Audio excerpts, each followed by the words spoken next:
اعوذ باللہ من الشیطان الرجیم بسم اللہ الرحمن الرحیم السلام علیکم۔ میں ہوں محمد تحسین عباسی اور آپ دیکھ رہے ہیں میرا یوٹیوب چینل۔ آج ناظرین، آج کے ولاگ میں ذکر کروں گا کراچی میں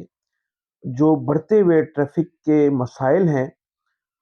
وہ روز بروز اس میں اضافہ ہوتا جا رہا ہے۔ اور اگرچہ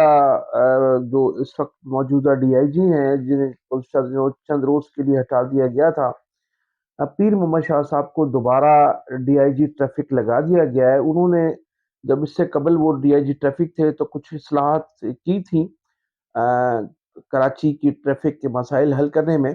لیکن ان کو جب وہاں سے ہٹا دیا گیا تھا تو وہ سلسلہ رک گیا تھا۔ اور اب امید کی جا رہی ہے کہ پیر محمد شاہ صاحب جو ہیں وہ کراچی میں جو بڑھتے ہوئے ٹریفک کے مسائل ہیں ان پر کسی حد تک قابو پا سکیں گے۔ لیکن پیر محمد شاہ صاحب ٹریفک کے مسائل پر اسی وقت قابو پا سکیں گے جب محکمہ ٹرانسپورٹ پیر محمد شاہ کے ساتھ مکمل تعاون کرے گا۔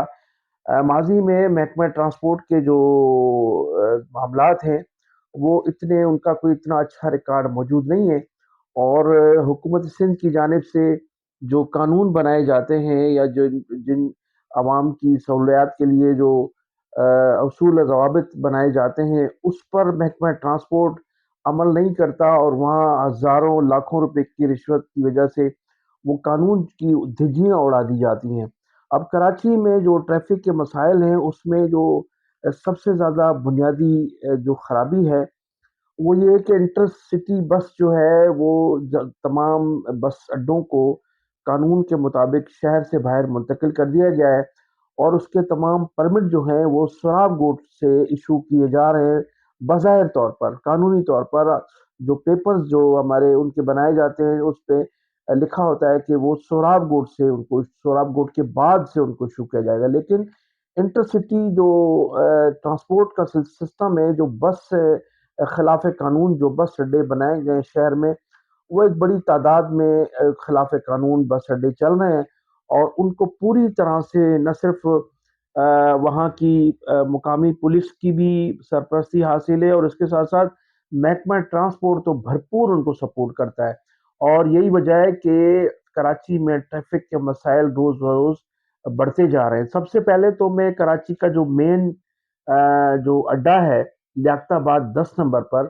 جو ٹرنک مارکیٹ شہدائے مسجد کے برابر میں ہے، یہ شہر میں سب سے بڑی رکاوٹ ہے۔ اور یہاں جو ویگنوں کا اڈا ہے، یہ ویگنوں کے اڈے کی وجہ سے جو مین 10 نمبر پر ہے جو تقریباً پورے شہر کو کنیکٹ کرتا ہے، یہ خلاف قانون ہے۔ غیر قانونی طور پر اس اڈے کو چلایا جا رہا ہے، اور اس کی پوری سرپرستی یقینی طور پر وہاں کی مقامی پولیس کی بھی ہے، اور اس کے ساتھ ساتھ محکمہ ٹرانسپورٹ نے بھی اس حوالے سے اپنی آنکھیں بند کی ہوئی ہیں۔ تو سب سے پہلا تو ایشو یہ ہے کہ یہاں اس غیر قانونی جو ٹرانسپورٹ کا اڈا ہے، ویگنوں کا اڈا ہے، جو کراچی سے حیدرآباد اور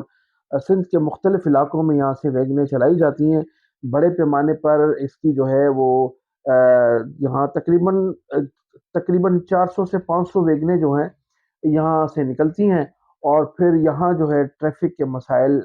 جو ہے وہ جنم دیتے ہیں۔ ناظرین، آپ کو بتاتا چلوں کہ یہ جو جتنے بھی ویگنیں ہیں جو لیاقت آباد 10 نمبر سے کراچی کے لیے یا سندھ کے مختلف علاقوں کے لیے روانہ ہوتی ہیں، اس تمام گاڑیوں میں گیس سلنڈر لگائے گئے ہیں، جبکہ خلاف قانون ہے گیس سلنڈر ان میں نہیں لگانے۔ اور گیس سلنڈر بالکل جو مسافر ہیں ان کی سیٹ کے نیچے ہوتے ہیں، جو انتہائی خطرناک ہیں۔ پھر اس کے ساتھ ساتھ محکمہ کی جانب سے یہاں گیس سلنڈر کی بھی دکان کی پرمیشن دی گئی ہے۔ اب پرمیشن ہے یا وہ خلاف قانون ہے اس کا علم نہیں ہے، لیکن یہاں گیس سلنڈر کی بھی دکان موجود ہے جو شہر کے بالکل بیچ میں ہے، تو انتہائی خطرناک، کسی وقت بھی کوئی یہاں حادثہ رونما ہو سکتا ہے۔ محکمہ ٹرانسپورٹ کی جانب سے سندھ حکومت کی جانب سے جو ہے وہ جو اسکول کی وینز ہیں جو تمام اسکولوں کے بچوں کو اسکول پہنچاتی ہیں، ان تمام ویگنوں میں گیس سلنڈر لگے ہوئے ہیں۔ گزشتہ دنوں شاہ فیصل کے ایک علاقے میں ایک وین میں جو ہے وہ سلنڈر پھٹ گیا تھا، جس کی وجہ سے کئی بچے جو تھے وہ شدید زخمی بھی ہوئے تھے، لیکن ان ویگنوں کے خلاف یہ جو اسکول وین ہے ان کے خلاف بھی کسی قسم کی کوئی کارروائی نہیں کی جاتی، تو انتہائی خطرناک ہے۔ یہاں بھی ہماری محکمہ ٹرانسپورٹ نے اپنی آنکھیں بند کی ہوئی ہیں، اور یہ لیاقت آباد کی جو گیس سلنڈر کی دکان ہے جہاں یہ بس اڈا بنایا گیا ہے خلاف قانون، یہاں بھی جو ہے بڑے پیمانے پر گاڑیاں موجود ہوتی ہیں، اور یہ گیس سلنڈر کی جو گاڑیاں ہیں وہ کسی وقت بھی کوئی بھی حادثہ اس سے رہنما ہو سکتا ہے۔ اس کے لیے ہمیں محکمہ ٹرانسپورٹ ضرور کوئی نہ کوئی کارروائی کرنی چاہیے۔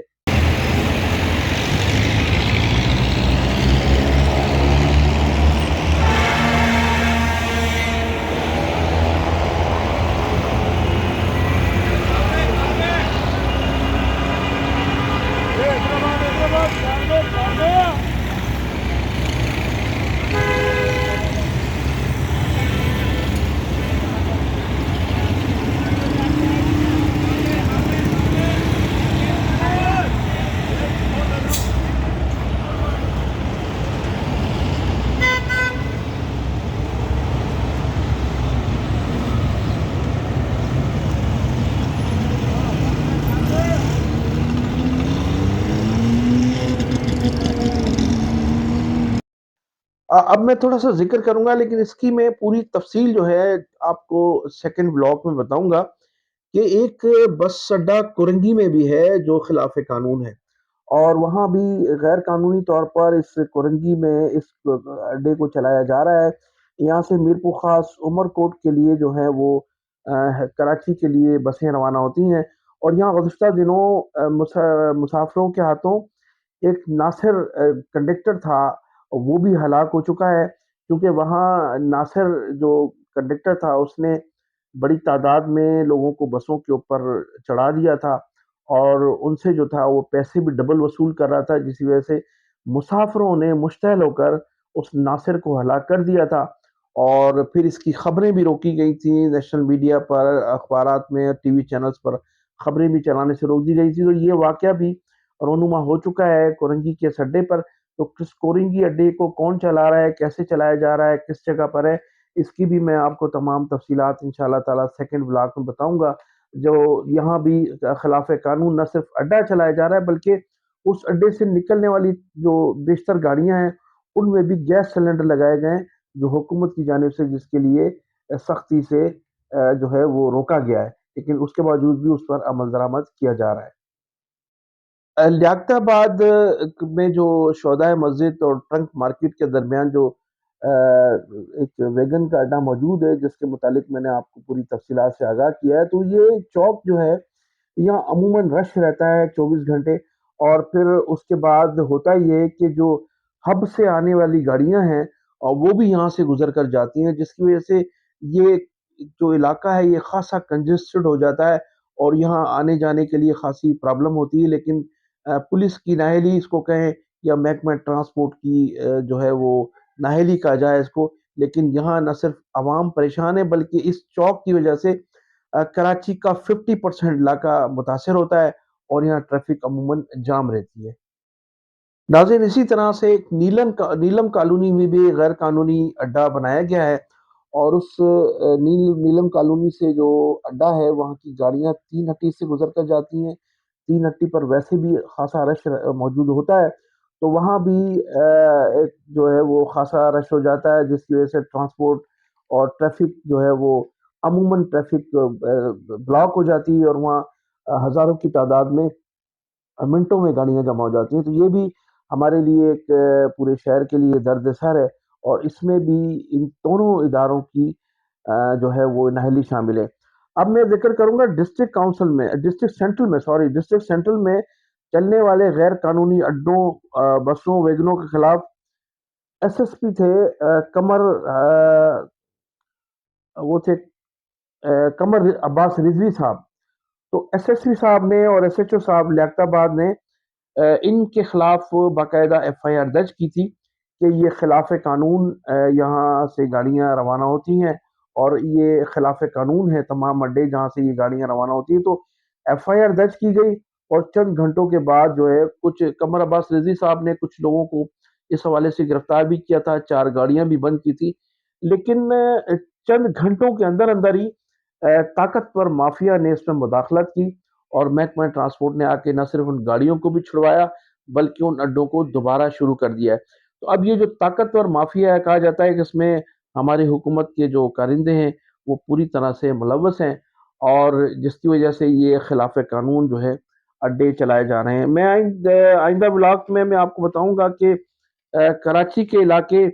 ایک تو بنارس میں ایک خلاف قانون ایک اڈا چل رہا ہے جہاں سے روزانہ محکمہ ٹرانسپورٹ کو 2 لاکھ روپے جو ہے روزانہ کی بنیاد پر وہاں سے منتھلی ملتی ہے۔ اس کے ساتھ ساتھ قیوم آباد میں بھی ایک خلاف قانون ایک اڈا چل رہا ہے، اور پھر مکی مسجد کے برابر میں بھی ایک اڈا جو ہے وہ خلاف قانون چل رہا ہے۔ تو اس وقت جو سب سے بڑا پرابلم ہے رمضان شریف کے مہینے میں، تو وہ ہے مسجد شہداء جو 10 نمبر پر ہے، وہاں ویگنوں کا ایک گڈھا ہے جو خلاف قانون چل رہا ہے، جس کی وجہ سے آدھے شہر کی ٹرانسپورٹ جو ہے متاثر ہوتی ہے۔ تو انٹرسٹی بس اڈے جو ہیں حکومت نے ختم کر دیے ہیں، شہر میں کسی اڈے کو نہیں ہونا چاہیے۔ سوراب کوٹ کے بعد تمام اڈوں کو پرمیشن دی گئی ہے، لیکن محکمہ ٹرانسپورٹ کی جانب سے لاکھوں اور کروڑوں روپے کی بھتے کے باعث ٹرانسپورٹ مافیا جو ہے شہر میں جو ہے وہ اڈے انہوں نے خلاف قانون قائم کیے ہوئے، جس کی وجہ سے شہریوں کو سخت مشکلات کا سامنا ہے۔ تو ہم امید کرتے ہیں کہ پیر علی شاہ صاحب جو اس وقت نئے ڈی آئی جی ہیں، انہوں نے چارج سنبھالا ہے، تو کم از کم کراچی کی اس ٹرانسپورٹ جو خلاف قانون ٹرانسپورٹ ہے اس کے خلاف بھی کارروائی کی جائے گی، اور کراچی کے شہریوں کو پوری طرح سے کوشش کی جائے گی کہ سہولیات فراہم کی جائے۔ تو ناظرین، انہی الفاظ کے ساتھ میں اجازت چاہوں گا کہ آپ میرے چینل کو سبسکرائب بھی کیجیے گا، اور میرے چینل یہ جو میں نے ولاگ کیا ٹرانسپورٹ کے حوالے سے، اس میں اپنے کمنٹس بھی ضرور دیجیے گا۔ پاکستان زندہ باد، پاکستان پائندہ باد۔